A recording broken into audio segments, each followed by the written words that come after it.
안녕하세요. 그리스도 중심의 성경 읽기 함께하는 모든 성도들을 진심으로 축복합니다.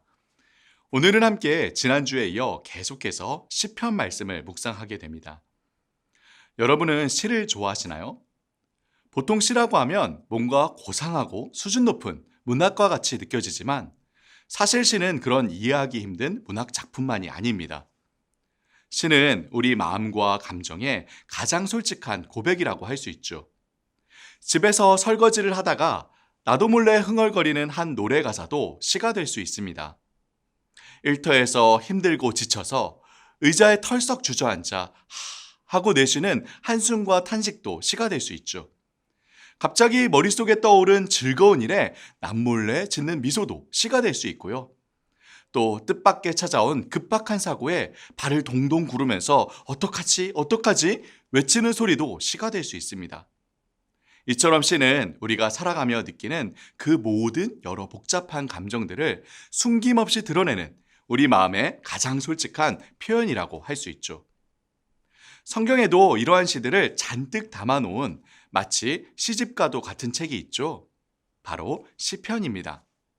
시편은 정말 많은 사람들에게 사랑받고 또 가장 많이 읽힌 책 중 하나이죠. 지금까지 나온 수많은 책들 중에서 사람들에게 가장 사랑받고 많이 읽힌 100권의 책을 조사한 적이 있는데요. 바로 성경, 그 중에서도 시편이 1위를 했다고 하죠. 신구약 66권 성경 모두 하나님께서 우리에게 주신 소중한 말씀이지만 시편은 이처럼 특별히 성도들에게 많은 사랑을 받아왔습니다. 그건 아마도 시편이 우리 마음을 잘 대변해주고 있기 때문이 아닐까 싶습니다. 시편을 쓴 여러 저자들이 각가지 상황 속에서 하나님께 드린 솔직한 감정과 생각들을 읽으며 우리 마음을 함께 들여다보게 되는 것이죠. 여러분 모두 이미 아시듯이 시편은 150편의 시들을 모아놓은 책이지만 전체 150개의 시들을 5권으로 구분할 수 있습니다. 오늘은 3권에 속하는 시편 78편부터 4권에 속하는 96편까지 내용을 살펴보려고 하는데요. 시편 3권과 4권은 그 내용과 어조가 매우 다릅니다.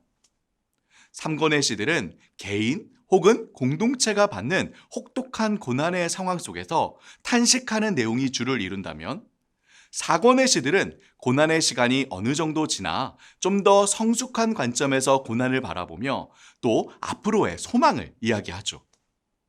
우선 3권에 속하는 시편 73편에서 89편은 여러 신학자들이 바벨론에 의해 유다가 멸망당한 상황을 배경으로 한다고 봅니다.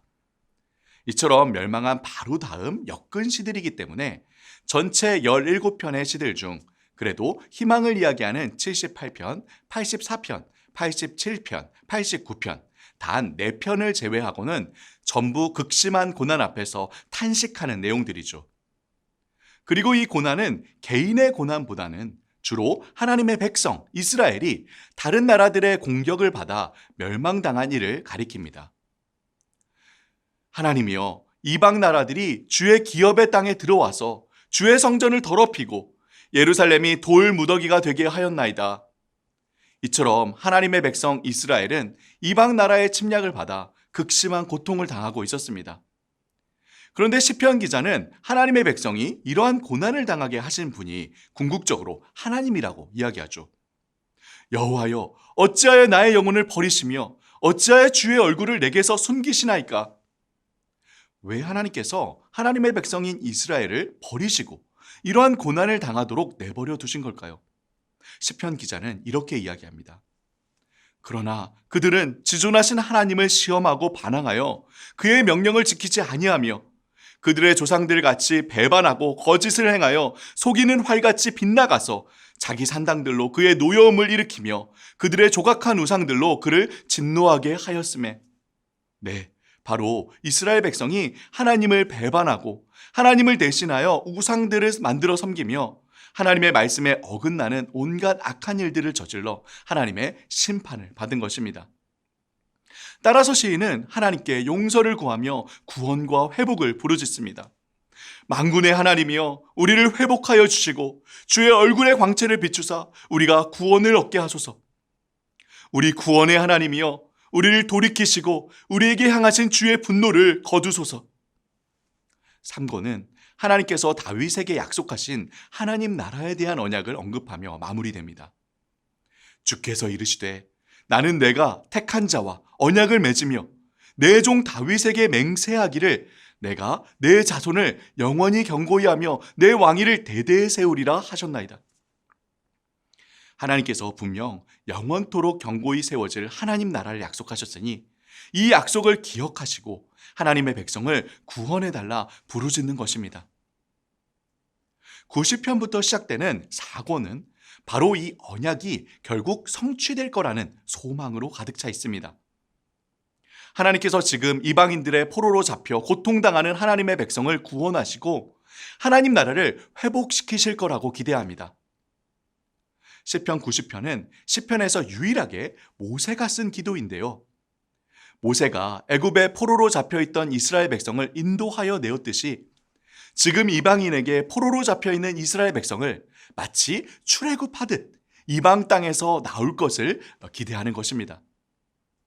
또 4권부터 시작되는 시들은 이전 시편들과는 달리 대부분의 시들이 저자를 밝히고 있지 않은데요.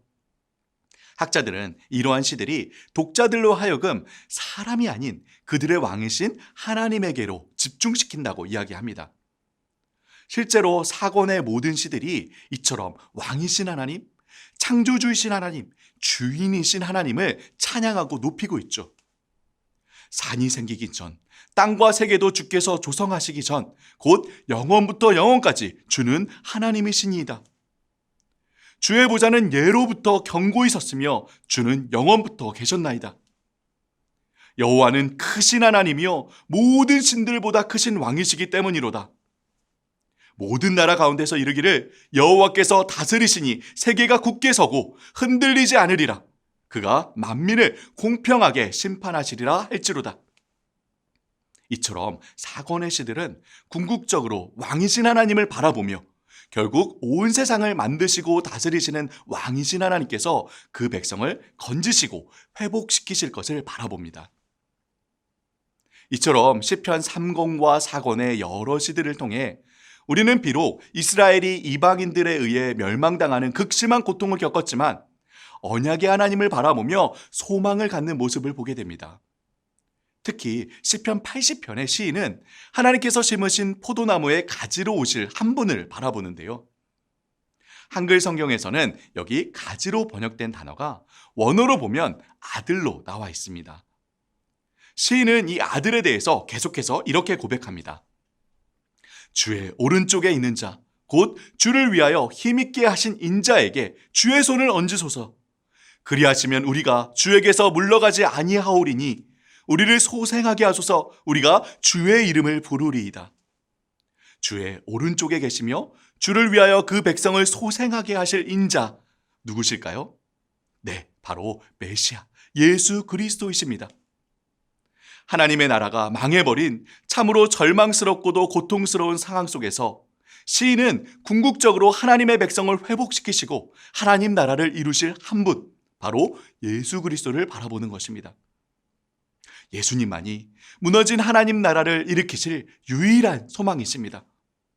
마찬가지로 예수님만이 무너진 우리 마음과 우리 삶을 일으키실 유일한 소망이십니다. 이번 한 주 전쟁으로 나라를 잃고 절규하고 탄식하고 부르짖는 가운데 유일한 소망이신 예수 그리스도를 발견한 이스라엘 백성의 고백을 묵상하며 우리 마음에도 예수님으로 인한 소망과 기쁨이 가득하기를 축복하며 기도합니다.